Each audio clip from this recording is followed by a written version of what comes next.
Hey, what's going on, everybody? It's Michael Fabiano here from Sports Illustrated Fantasy, and we're here to talk about the waiver wire heading into Week 7. To get help with the best players to add, here's Jen Piacenti, our pal from SI Fantasy and Betting. Jen, let's start off at the quarterback position. I would argue that this position is the thinnest it's been in over a decade from a fantasy perspective, but there are some players we could potentially go out and get, including Matt Ryan. It is the thinnest that it's been in a long time, and now we have bye weeks playing into it, so you can't start Jalen Hurts, you can't start Josh Allen, but you can start Matt Ryan. I know it sounds crazy, but he actually finishes the QB2 for last week with over 27 fantasy points, 389 yards, 3 touchdowns, and a 72.4% completion rate.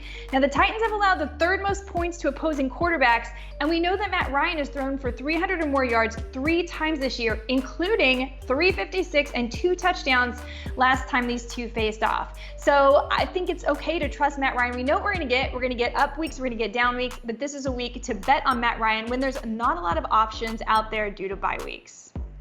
Yeah, Daniel Jones could be floating around out there as well. Jimmy Garoppolo's got a good matchup against Kansas City. And yeah, Taylor hit him with the Heineke, is back on the fantasy radar with Carson Wentz injured. Let's move on to the running back position. You want to talk about thin?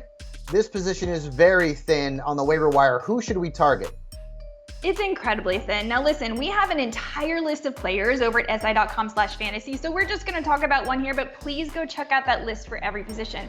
I'm going to talk about Kenyan Drake today. It sounds so bizarre, but you know, J.K. Dobbins left early with a knee injury, and Justice Hill is still dealing with a hamstring issue, so assuming one or both of them can't go, it looks like Drake is the guy. He had 119 yards, 2 catches, and a score on Sunday, and this week he gets to face the Cleveland Browns, who've allowed the most rushing touchdowns to opposing running backs and the 4th most fantasy points. So listen, it's a grab bag, but we're in a bye week situation. This is a guy you could count on. Of course, looking forward, you might want to add Gus Edwards, and there's a lot of other guys on the list. Be sure you check that out at si.com.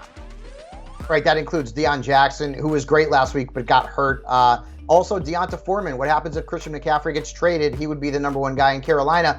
And I guess you can look at Latavius Murray. I have no idea what the Broncos coaching staff is thinking with benching Melvin Gordon, but Murray got a lot of burn against the Chargers. Moving on to the wide receivers, and the Cardinals have some changes upcoming for their matchup against New Orleans.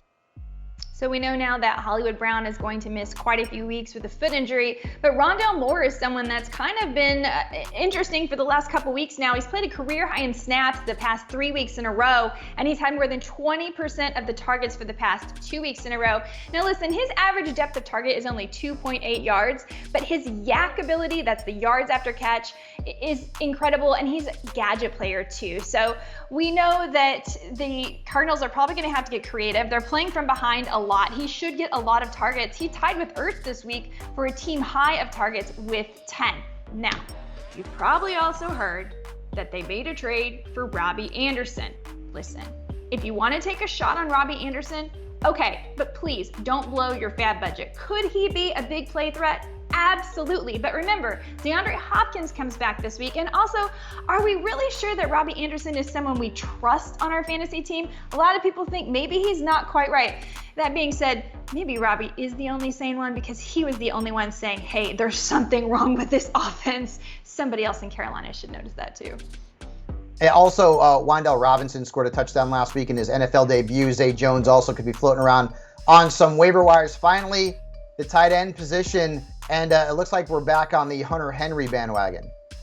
Yeah, we're on the Hunter Henry bandwagon because he's played 98% of snaps over the past 2 weeks. And of course, on Sunday, he had 61 yards and a touchdown. He was targeted 8 times. He's actually tied with Jacoby Myers for a team lead in targets for the past 2 weeks with 11. So as long as Jonnu Smith is continuing to deal with an ankle injury, I think Hunter Henry is someone you can trust. He's available in more than 50% of leagues. Of course, Robert Tonyan, Greg Dulcich, and even Daniel Bellinger could also be available on the tight end waiver wire if you really need to dig deep.